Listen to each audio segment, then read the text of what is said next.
Well, hello everyone and welcome. Thanks for making the time to be here. I'm Dr. Rosina McAlpine and I'm the CEO of Win-Win Parenting, and I was so excited when I got invited to speak to the Women in Health and Safety group. So thank you for being here. It's quite daunting, isn't it, to hear the word parenting as a hazard in workplace. And I have to say, when I first heard it, I thought that too. But let's see how we go during the webinar. Now, feel free to ask questions throughout. It is interactive, but I will have time at the end. So here's an overview of what we're going to be talking about. Well, the first thing is we want to make sure that we understand the many modern-day challenges. So we'll talk about just the day-to-day stuff, but then we'll also talk about, well, what are the challenges because of what's happening today in society? We'll also talk about, I'm going to keep saying the word parent, but really we need to consider parents, grandparents who are actually the primary carer, and other carers. And also we're going to talk a little bit about, those major events or emergencies that can happen as well. Once we look at all the challenges, we'll look at how do those challenges actually translate into a workplace hazard. And then finally, we'll talk about the strategies, the programs, the systems, things that you can put into place to make sure that you're addressing that negative spillover, that you're assisting employees to more effectively manage that interface, and to support your industry, corporate initiatives to reduce family stress, of course, improve employee safety and their well-being so that we have great outcomes for families and great outcomes for business. There will be time for a question and answer session at the end. Now, I always start my webinars with a disclaimer, and that's when I'm doing parenting webinars, and in this case, webinars for health and safety professionals, and that is, the webinar really is for educational purposes only. I understand that you're the expert, you're the workplace health and safety expert, but I do have some insights into parenting that I'd like to share with you. So it's not intended as advice, but I do hope that it really helps you understand more this area and the things that you can do to support working parents. Now, I would love for you to just take a moment to type in the question box whether you're solely a workplace health and safety manager or whether you also deal with diversity, well-being, learning and development, or HR, because oftentimes you might be covering more than one role. Secondly, I'd appreciate it if you could tell me if you are a manager and a parent, or just a manager who manages working parents. And then finally, it'd be great to get a little bit of an insight into the industries that you work in. So if you can take a moment now to just start typing in that question box, are you a workplace health and safety manager or diversity, wellbeing, learning and development? If you are a manager and a parent and the industry that you work in, that would just help me tailor this a little bit better as we go along. So what we're going to do now is we're going to talk about the many modern day challenges that working parents can face.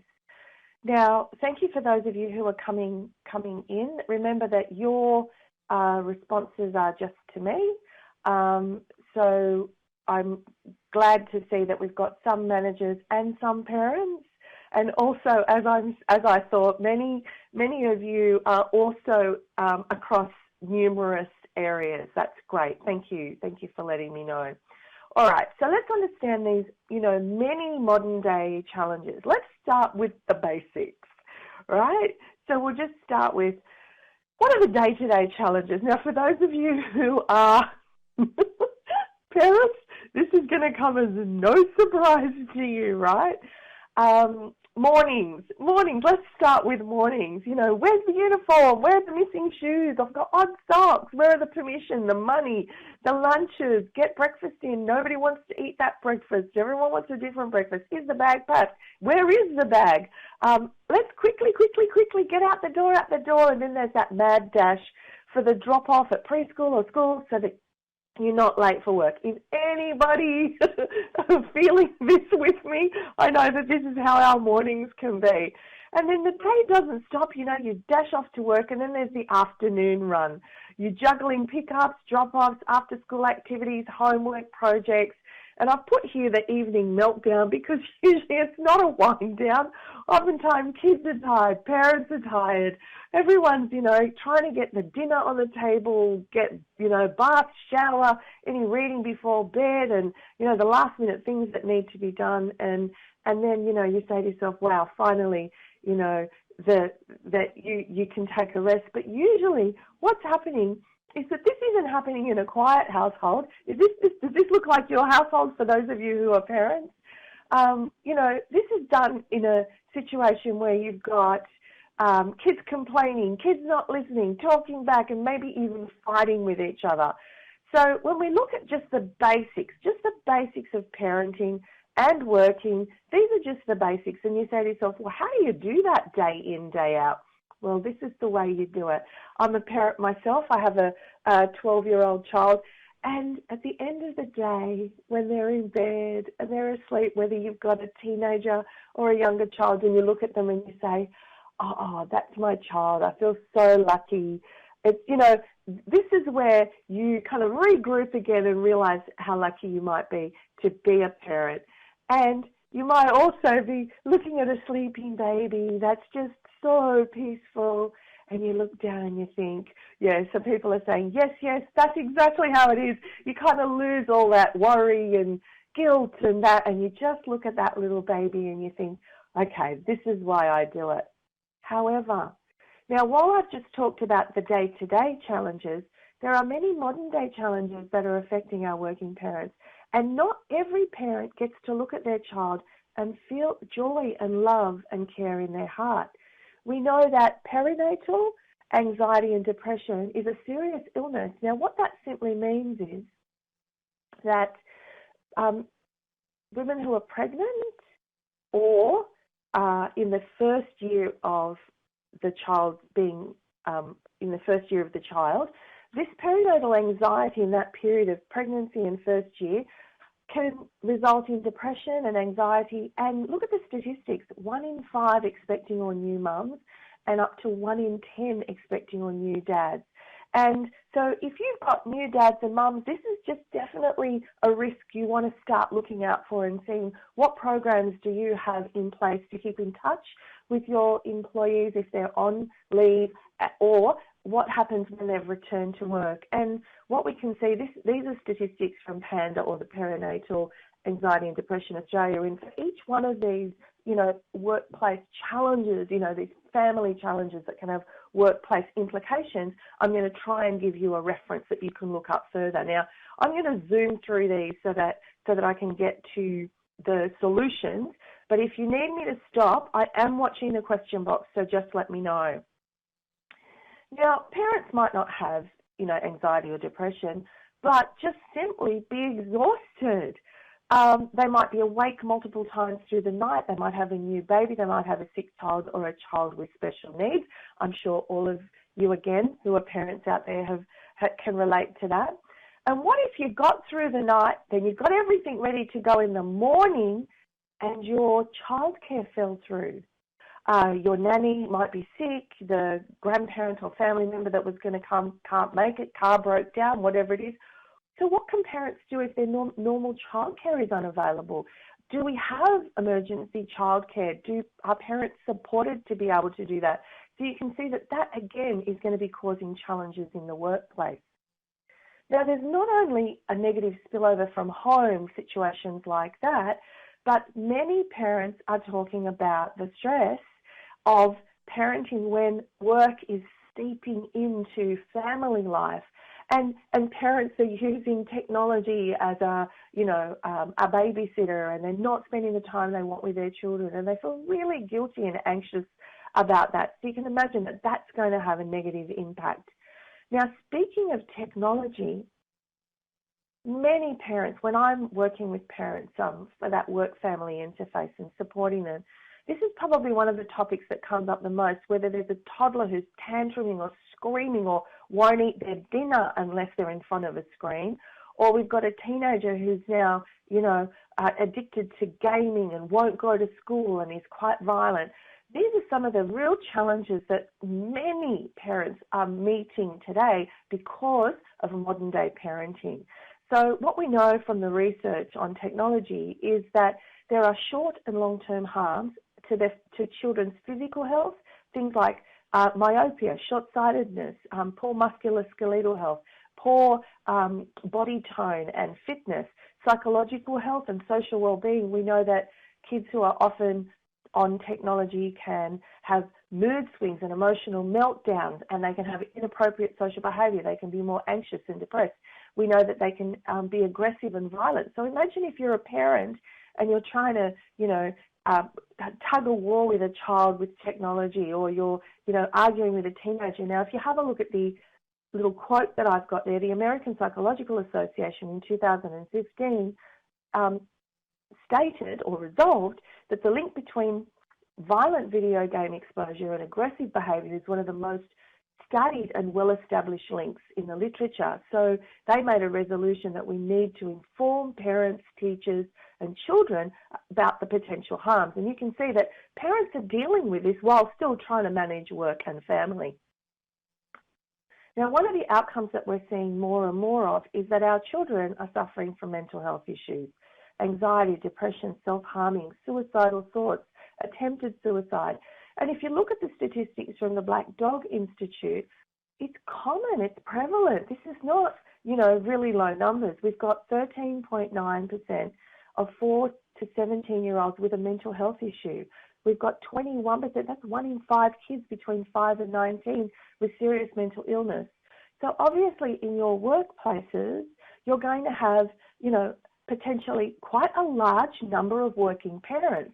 And they're going to have a wide range of children, right from, pregnancy right through to teen plus years. We've got teenagers staying a bit longer than usual. And so they could be experiencing mental health at home. Now have a look at this.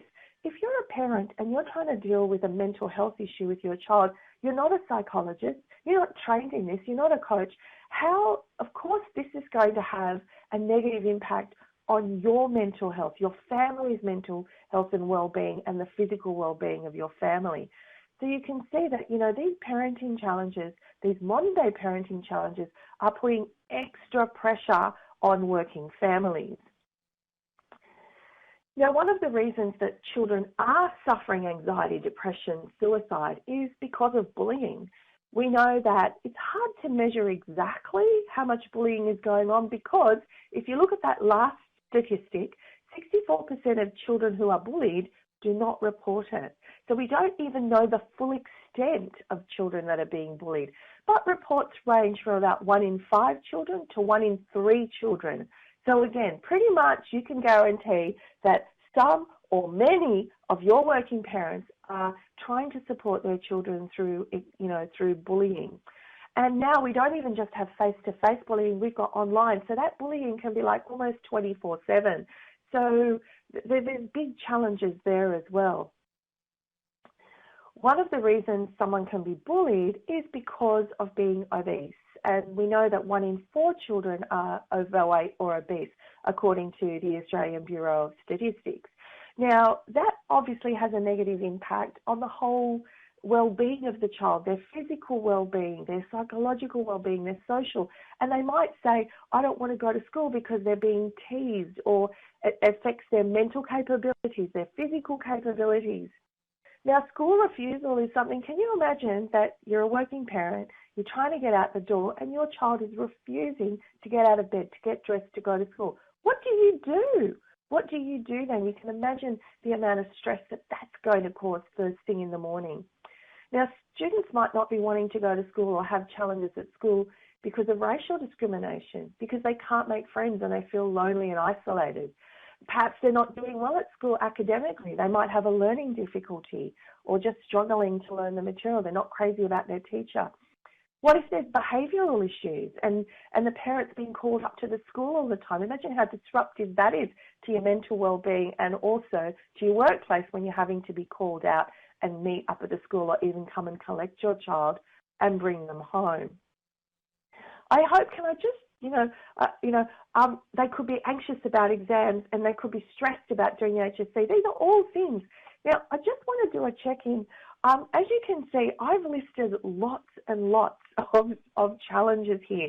I hope, can I just check with you that I'm not going too fast? I'm trying to zoom through these so that you're aware, but that we don't spend too much time on it, because I want to get on to other parts of this session today, which is, how does it impact the workplace and what can you do to overcome it?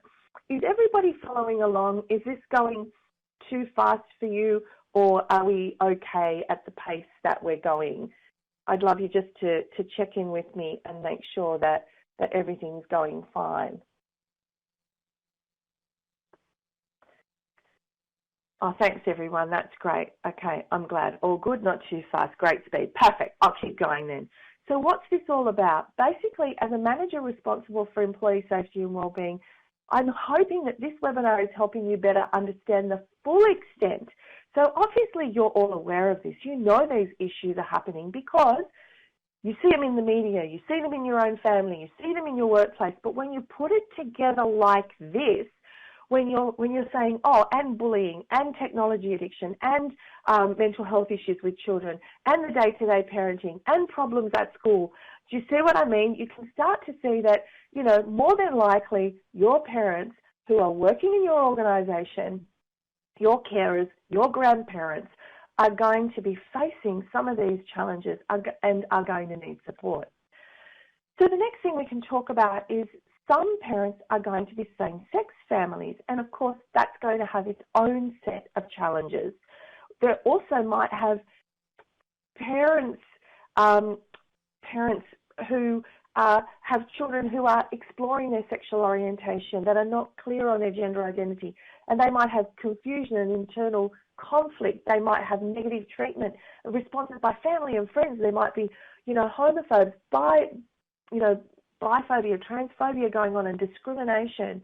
And what you can see is that the LGBTI community, if you look at National Mental Health Commission, experiences a rate of attempted suicide 4 times that of people that identify as straight. So you can see LGBTI parents and families who have a child who's, exploring sexual orientation will have all the challenges that everyone else has, and then some.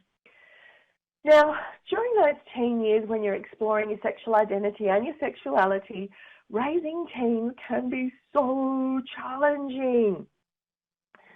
What if the teen is hanging out with the wrong crowd? What if they're experimenting with drugs and alcohol or unsafe sex? Oh, I'm having trouble saying it. Unsafe sex. What about if they fall pregnant? What about stealing or committing crimes? What about constantly fighting with siblings or a parent? Non-communication. What if you're worried about what's going on with them? As you can see, what a challenge, what a challenge to be able to manage parenting and, go to work and deal with all of these teen hormones at that age. And then, of course, we know that this has become more in the public space with domestic violence, with our all-government, stop it at the start and support for domestic violence. And we know that more organisations have policies and procedures around that. But as you can imagine, if everything else is going on and we know that there's this domestic violence at home, that's impacting the child and the parent who is being hurt at home.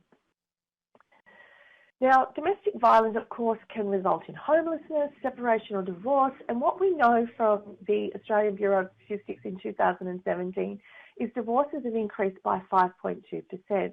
Now, that can leave single parenting, that can result in blended families. We know that there are now, with modern day families, there's so many different types of family. Now, can you imagine going into a blended family? Perhaps you are in a blended family where you're not only parenting your children, but stepchildren. You're trying to get on with your partner who's not a parent to your children, but you're trying to co-parent with them, to step-parent with them. Can you imagine all of the challenges that can bring about between the children, between the parents and the children, the step-parents and the children? So we've got all of those extra challenges to think about. I'm nearly there. I'm nearly there. We keep going, but I'm nearly there with some of the many challenges. Now, what we know with separation and divorce, I looked at a meta-study by Amato in 2012, and what we know that it doesn't always have to be the case, so please don't think this is a fait accompli. It's not. But on average, children from divorced parents tend to have poorer outcomes than children with married parents. And this is because they have more behavioural problems, more emotional issues, lower academic scores, more problems with social relationships, weaker emotional ties with parents, and oftentimes it's especially with estranged fathers. So as you can see, not only would you be dealing with the divorce, but you'd be dealing with more behavioural problems, emotional issues, if you were a parent whose child wasn't coping well with the separation or divorce. And, you know, it doesn't even necessarily go away, because this research showed that these can continue into adulthood. So parents, even of, you know, adult child, might still be struggling with a child who has less education, lower income, non-maritable births, poorer physical and psychological health, even after they leave home. Now, major events, of course, affect all of us, but in particular, how does it affect our children when these happen? Now, 33% of Australians experience an emergency or the threat of an emergency. Here's the statistics from the Australian Red Cross. And 65% of people experience a major traumatic event in their lifetime. So these are other issues that we have to think about when we talk about parents. Now, what does a major event mean or look like? Any incident that's seen as a major event, that's frightening or traumatic to a child or a parent, and it could be a death in the family, a friend, and to a child it could be a death of a pet that's the first death that they experience. Separation or divorce, accidents and emergency, bullying, domestic violence, natural disasters where your home is destroyed, mass traumatic events that children might see in the media and then have nightmares. They might witness something terrible happen, you know, have an accident in front of them. All of these things can really throw a spanner into the works at home and really send families into a tailspin. Now, if you're honest with me, how many of you take care of yourself, and how many of you put self-care on the back burner when it comes to work and family? When I speak with working families, this is the one that really parents feel the most guilty about. Oh no, I can't take out time, you know, for self-care. No way, because if I do that, then I'm being selfish. I've got so many things to do. I've got work I need to do. I've got, you know, the kids to take care of. I certainly, yeah, people are saying, yep, that's right. Self-care just goes straight out the window, doesn't it? So, as you can see though, if you don't take care of yourself, look what happens. I'm okay, I'm not okay. And then there's a crash. And this is where you have absenteeism, leaving work. And we know that this is going to happen when parents are struggling mentally and physically to keep up. Now, you might say, oh, that's all right, because I'll have school holidays. Yeah, school holidays, terrific. But what happens if you don't have holidays from work? What happens then? Who's going to look after the kids? It actually isn't. It's even more stressful, at least during school times and, you know, when you've got care for your children. What do you do when you don't have care? So that leads me to my last slide of challenges, and that is, you know, the unexpected. Like here we've got a little Monet or Rembrandt, I'm not sure, who's gotten into the paint cupboard and is now decorating the walls in the bathroom with some acrylic paints that are going to have to be taken off the child and off the wall. So I kind of wanted to end a little bit on a funny note, only because, as you can see, how many challenges our poor modern-day working families are experiencing. Now, somebody asked me earlier if you could have a copy of this presentation. Now, my understanding is that you are going to get a link to the replay after this webinar.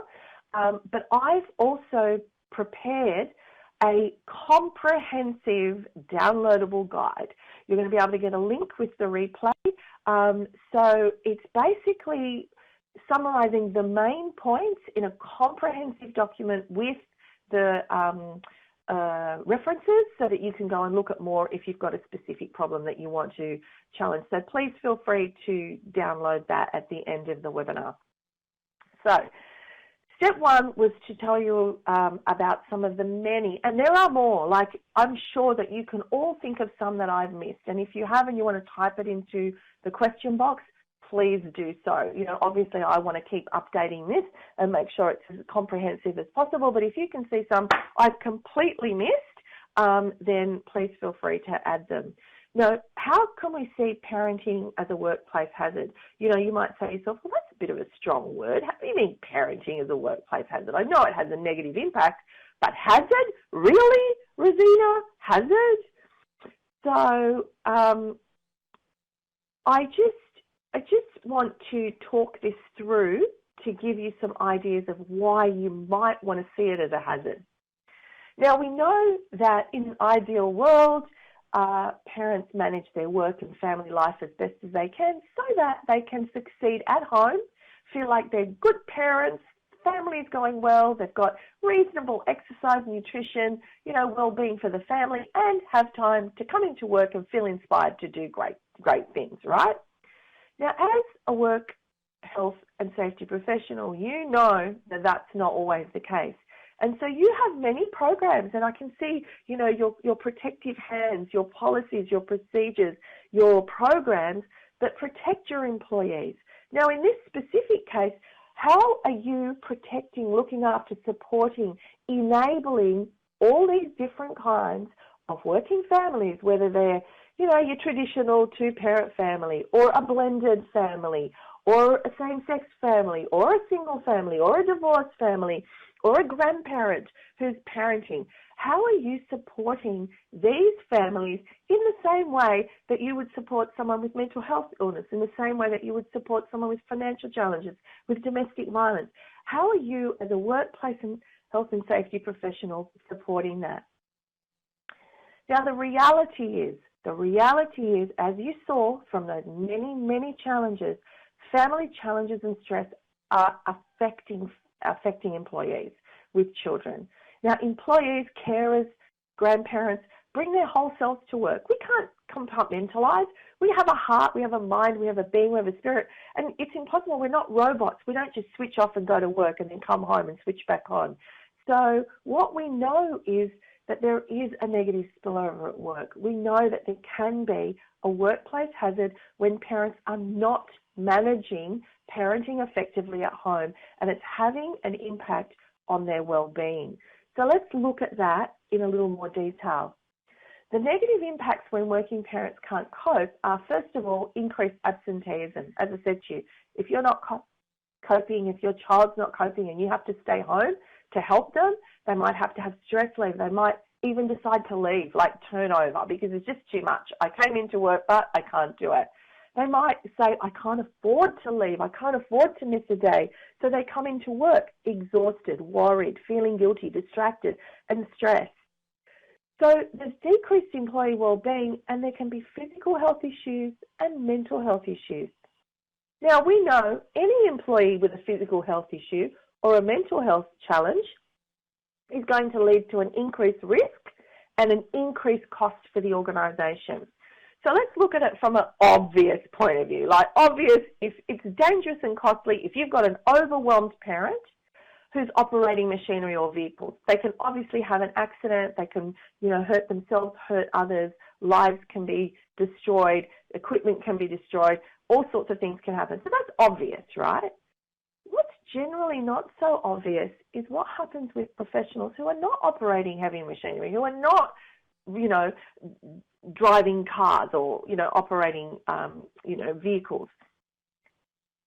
What if they mishandle a key customer and they do it time and time again? Because look how tired or stressed they are and they're missing things. And that results, the customer's just over it, can't do it anymore. I'm going to go and get better service here. It's going to result in a large revenue loss for the organisation. What if, because of poor handling of a situation, it harms the organisation's reputation? What if someone in finance or in accounts payable or receivable makes a costly financial error that isn't picked up till ages later? And what if negligent behaviour puts the company at risk of a lawsuit, all because this is an exhausted, tired, overwhelmed and stressed working parent?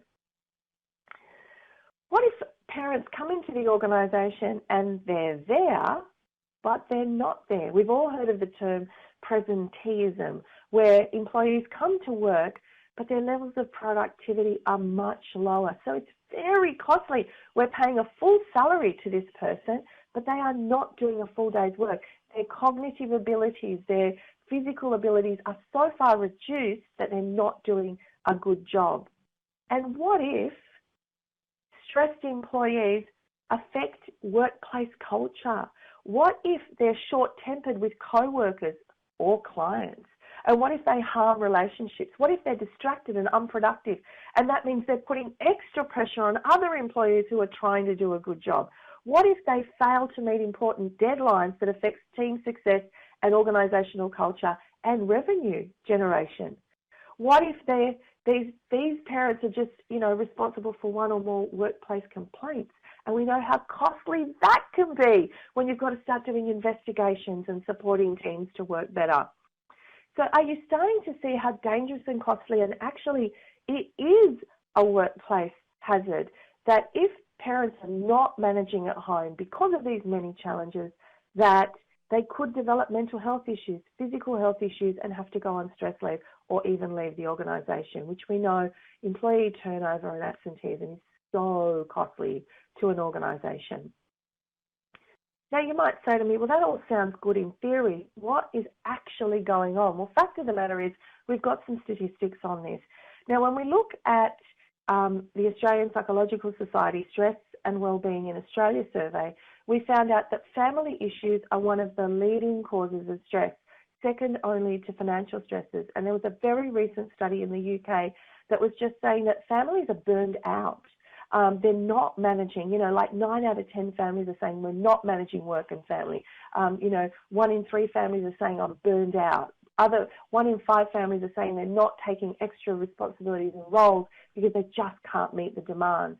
And what we know from the Australian survey is that 45% of stresses were due to family-related issues, and it's only second to financial issues. So we can't ignore that a huge portion of the stress that our employees are experiencing is coming from not managing family stresses.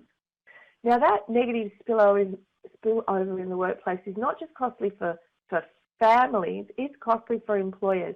Now, what are the statistics? Now, again, if you've got more up-to-date statistics, I would love to hear from you.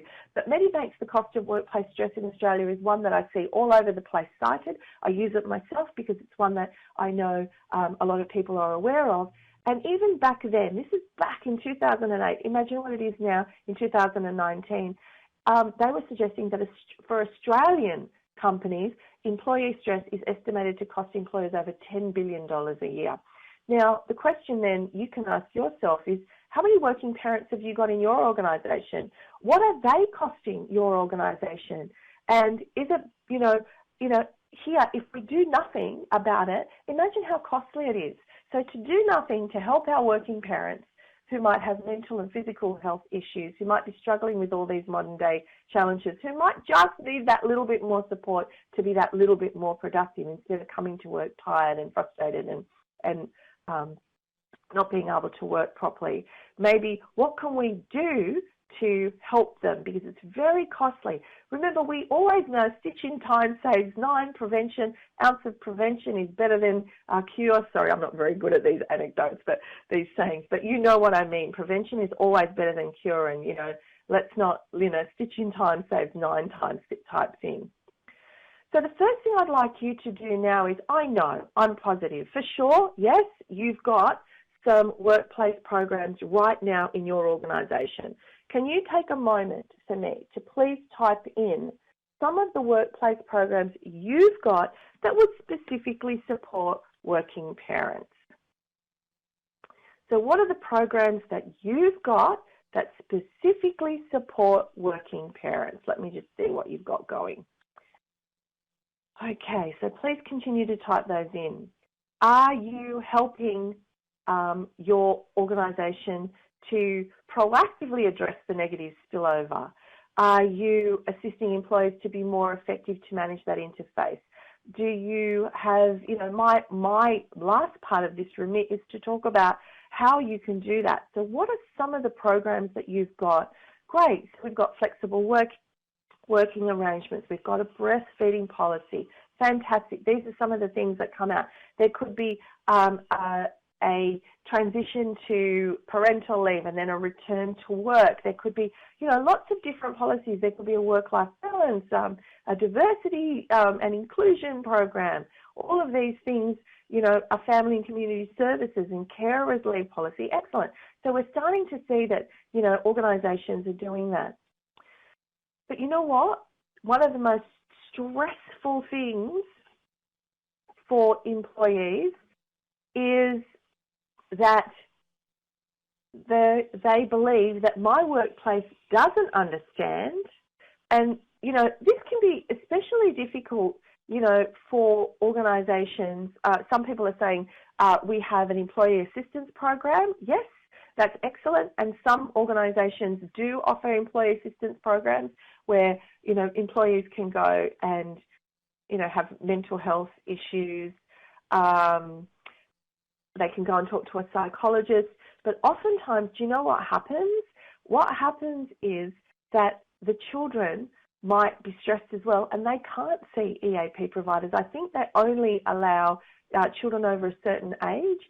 There are also, someone else says there are some proactive programs when families are in crisis, like domestic violence, absolutely. But the key is that imagine if you've got employees who don't think that the workplace actually understands how hard it is to be a working parent and effectively manage work and family. Imagine how stressful that is. When I talk to working parents and we run our programs, oftentimes I'll hear things like, not only do they not understand, they don't care. And that's huge. Imagine working for an organisation and you think they only care if I'm working and productive. They don't actually care about my home life.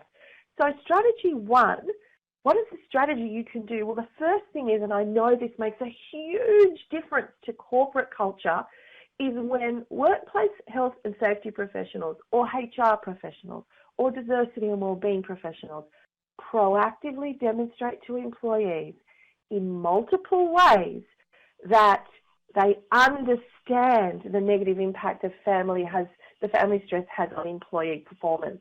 So that's huge. The second thing is, acknowledge there's a problem. The second thing is, it's very stressful to say, okay, we all get it that there's a problem, but what about if my workplace doesn't support me? So by having these programs that you're talking about, actually says very loud and clear, we don't just talk about it, we walk the talk. We say we care about you and we put in programs in place. The question I am going to ask you, though, is because this is a relatively new area for some companies. They're not dealing with this effectively. How well does your organisation support working parents and carers? You might be supporting employees in general, but are you specifically supporting working parents and carers? Now, many programs we know have programs for employee safety, for well-being, for diversity, and you've done that. You've typed in some of those programs that you've talked about that help employee wellness. But the question I will ask you, and this is what I want you to think about, how many of those programs that you typed in there will actually help a parent with their main stress, which is a toddler tantruming, getting a child to eat healthy vegetables instead of hearing yuck every night and being worried that they're too skinny and they're not growing and they're malnourished, or those technology fights or sibling rivalry that they're dealing with. What about programs that help them with teenagers and communication? What about programs where there's, as you said, there could be domestic violence, or they're not domestic violence, they're just not getting on, or they're not on the same page with the parent, their co-parent, whether it's a blended family or a single, or they're, separated, and that's really affecting family life. And what about all those things that teenagers get up to that we want to, make sure that they're safe about? So one of the areas is flexibility, absolutely. But even if you've got flexible working arrangements, how does that help you deal with all of these challenges? One of the images I think is a very powerful image is this whole idea of an iceberg, and that's what I wanted to talk to you about. Now, many organisations have mental health, flexible working, mindfulness programs, time management, return to work, parental leave, domestic violence, all of these programs, and they are fantastic. You can see that they are going to really support and have an impact on working parent stress. But unless you're addressing the main stressor, is there a mental health issue because family's not going well? Is there an issue for flexible working only because I got problems and I have to keep going into the school, or my child is not coping well and has anxiety or depression, and so I'm not managing that very well. I have to keep an eye on them. What is the underlying root cause? What if the time management issue is nothing to do with time management? It's because they're spending so much time on reducing, parenting challenges. And so one of the questions I've got here is, are you suggesting we offer parenting workshops at work? And that's preempting what I was just about to say. And that is, the next strategy is to say, that is a workplace hazard. That is a risk that my employees have. So what about if I deliver workplace programs that directly address that hazard, that address that mental health challenge, that address that, physical challenge that they're having? Because what you've got to remember is, and we talk about this all the time, right? We say, how do you say, when you get a child, you get that baby, you take it home, and people basically say good luck. There is no manual, there is no help. And with working parents so busy, why not offer them workplace strategies that are going to affect one of their major stresses? Remember, family is only second to financial stresses, so it's one of the biggest stresses. So what would that look like? What would that program look like? Programs that support working parents that actually specifically reduces their parenting confusion. In other words, they feel less guilty, they feel less confused. They've got knowledge and skills to parent confidently. Like whenever you feel like you're effective, even if something's not going so well, you feel more confident, so you feel like you can do it. To connect and share with other parents who've got common parenting challenges. Oftentimes, parents won't talk to each other about this until they're offered the space to do it, because it's safe and it's been given as an opportunity to share and to workshop solutions together and to create that workplace culture of support. Instead of just saying we care about work and family, actually doing something about it. The other thing that's important is this whole idea of ongoing conversations, because as I showed you at the beginning of this session, remember how many challenges there can be? So, at one time it might be your child not eating, but down the track it might be that your child has anxiety, and down the track it might be that your child has technology issues. So that there are these ongoing conversations that they have with parents about the challenges that you're experiencing, so that we can give these programs that are more than a one-off token program. Now, I don't mean to be disrespectful, and I'm definitely going to talk to you about budgets, and I'm going to talk to you about the cost and benefit. But we all know what a one-off program's like. We tick that box, we've given a parenting program, they've gone and, done managing screaming toddlers or taming crazy teenagers, and now we've done our bit for society. No. We need to have more than one-off token programs. Otherwise, it's like Teflon, like you get into the frying pan, you slide straight out, you get home, and sure, you might have learned something for that particular challenge, but what about all the other challenges? How do we have more than a one-off token program?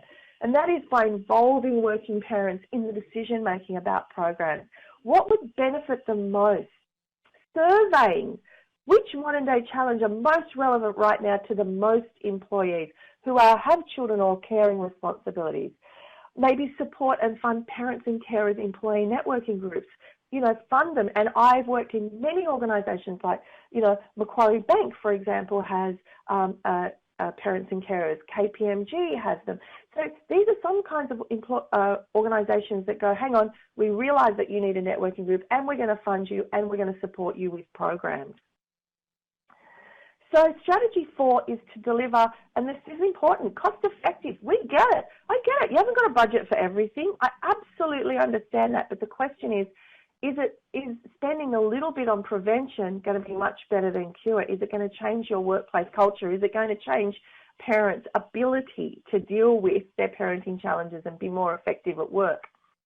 So it's important to deliver cost-effective, flexibly delivered programs, because if you've got flexible working hours, not everyone's going to be in the organisation at the same time. Having ongoing support so that employees develop those skills and embed long-term change.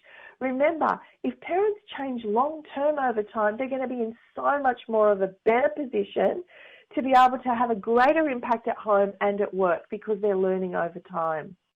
Now, I'll just give you an example. For example, this is one of the programs that we deliver in a number of our organisations, and here's the feedback we get. Lots of good tips for dealing with my sons, and I've seen a noticeable effect on their overall behaviour. So it's over time that this happens. It doesn't happen in a one-off go, but over time, when you get those tips, you get those strategies, you get that ongoing support, you see a difference. Now, here's some other examples. Really appreciating your employer for making programs available. Nice to have a program that's aimed at home life, not just work life. Webinars so that they're flexible, have changed the way I think about parenting and have opened up valuable conversations. These are the sorts of feedback and programs that you can put into place. And that's strategy 5, and that is that whole piece around sustainability. How do you have the budget? How do you have the ongoing support for a sustainable strategy that's going to give you the best outcomes for the workplace and for employees? So the first thing is creating an organisational culture where everyone, including all levels of management, and this is where sometimes there's a bottleneck or a challenge. Understand that parenting programs are much more than a nice to have. When you hear, oh, it's nice to have, it's a nice to have, but we really need to have mental health, we really need to have domestic violence, you have to ask yourself the question, where does this all come from? What is the underlying issue for mental health, for physical health, for not turning up to work, for the stress that's happening? What are the stresses? So maybe it's more than a nice to have. Acknowledging parenting as a workplace hazard provides the lens that you can see that costly negative impact that can happen to not managing family life when it impacts employee mental health and physical well-being. And by including ongoing parenting education, ongoing support for working families as part of your overall strategy. I get it. This is not the only thing. I get it. But oftentimes it's not included as this overall strategy to support employee well-being. So if you say 50%, 60%, 80%, and sometimes in some organisations, care organisations, you might have 90% working parents. Ask yourself, what programs have you got in place to minimise the risks, to improve employee well-being, and to support workplace success?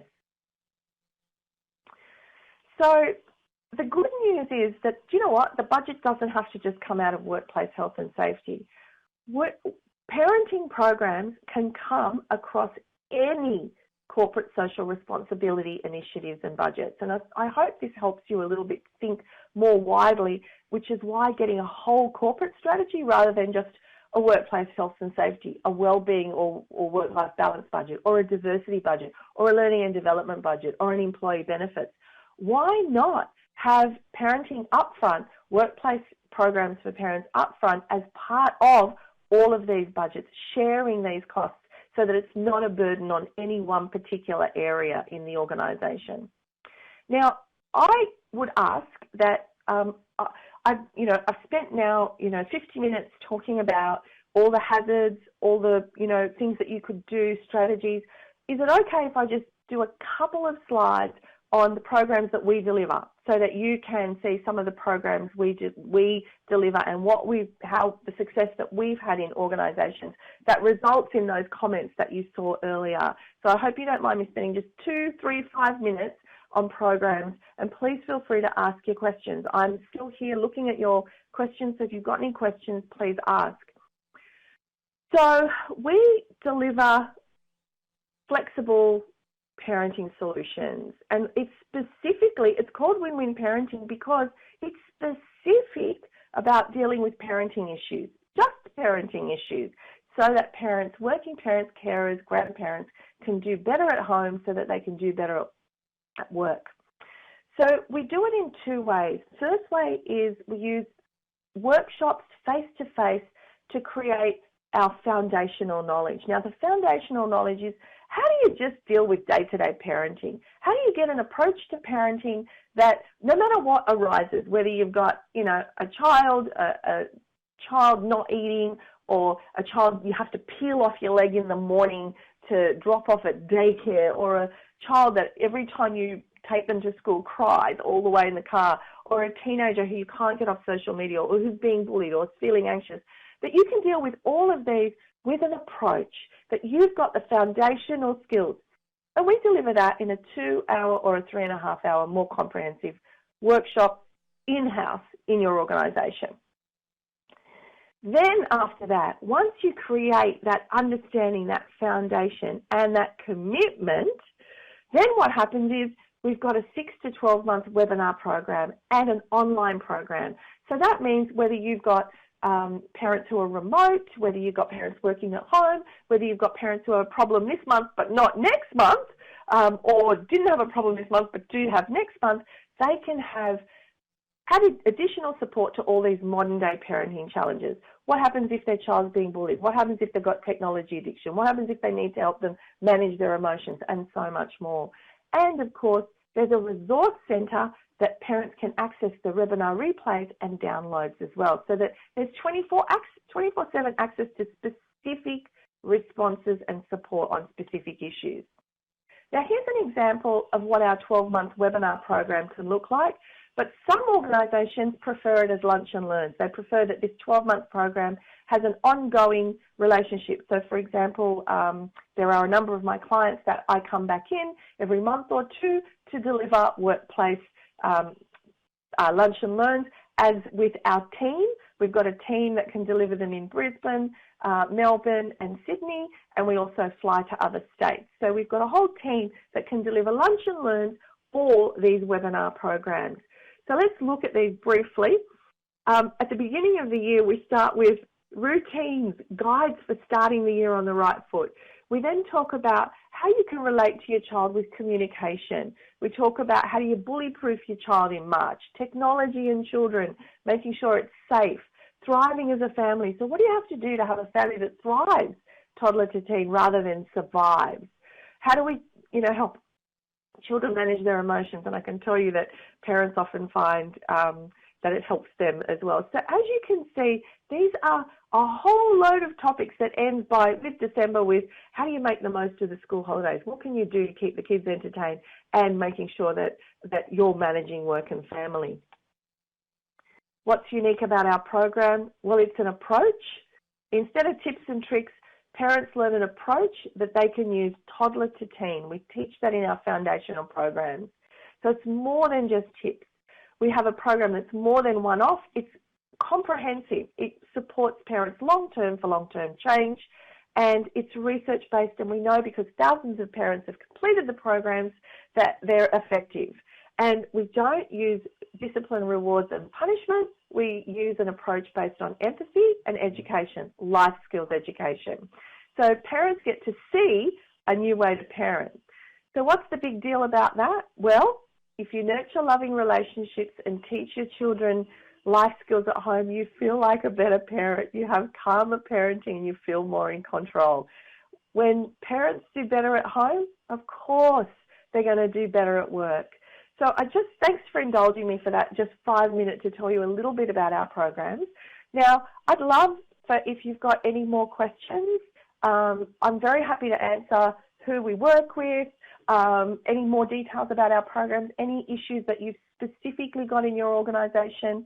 Obviously, I'd love your feedback on how helpful you may have found this, whether or not you realise how many issues there are actually out there, and hope you've, learned something from all of this and that you've got good tips and good suggestions. Now, remember, you can get a link to the comprehensive guide, which will give you those 5 strategies.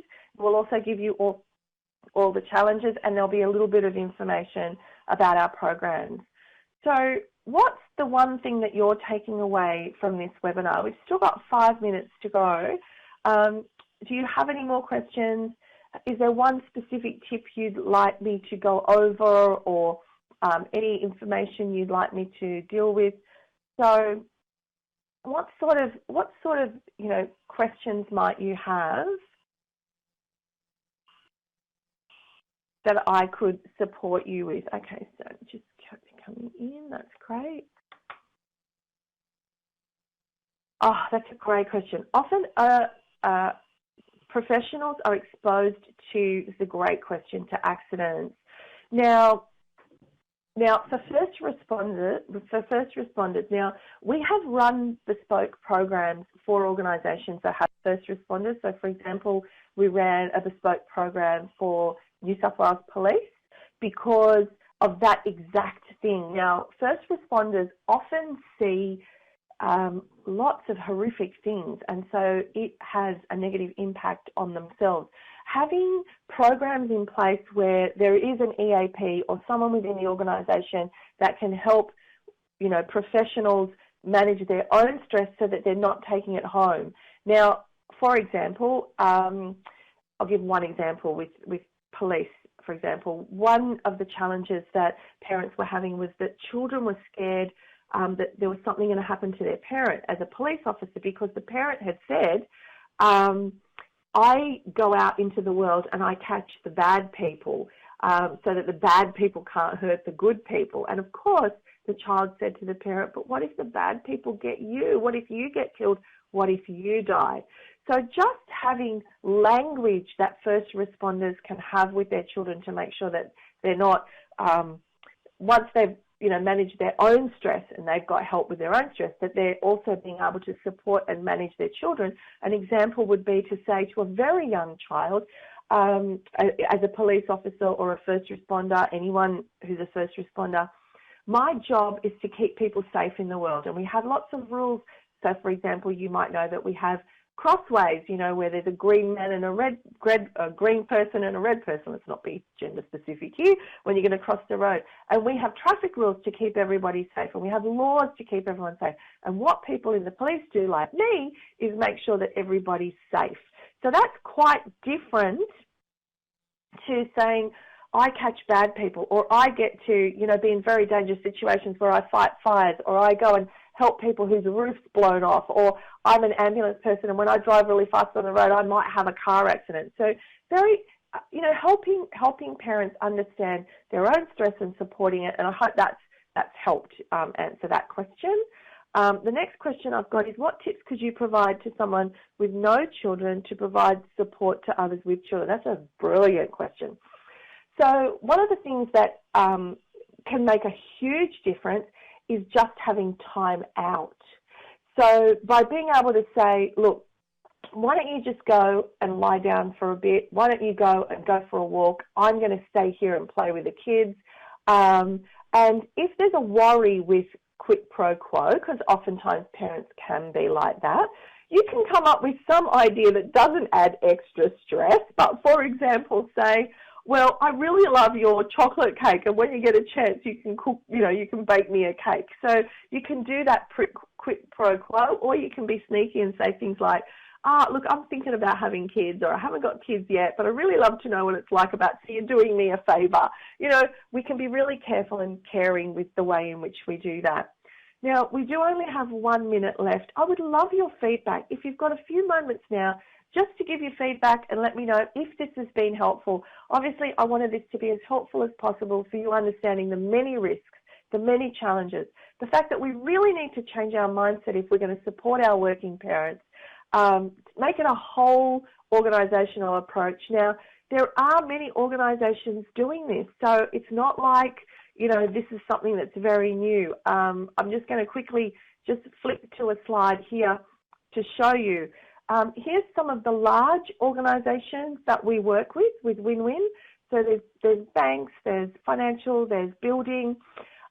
We also work with government organisations. As I said, we did some work with New South Wales Police, and we do a lot with universities. And we also work with small to medium organisations and corporations. So if your organisation could do with some help, please let us know. We would really love to do that. But in the meantime, thank you so much for being here. If you'd like a little bit more information, as I said, if you'd like a bit more information, you can contact us at support@Win-Win Parenting. We obviously would be very happy to tell you more.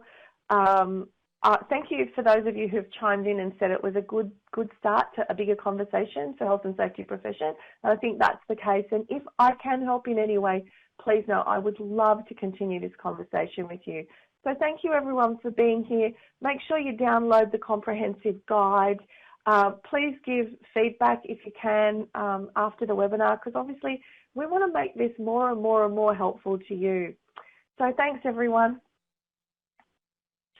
And thank you, Rosina, for your presentation today, and thank you for you for attending today's webinar. You're encouraged to submit feedback by clicking on the yellow icon, which is on the top right-hand corner of your screen.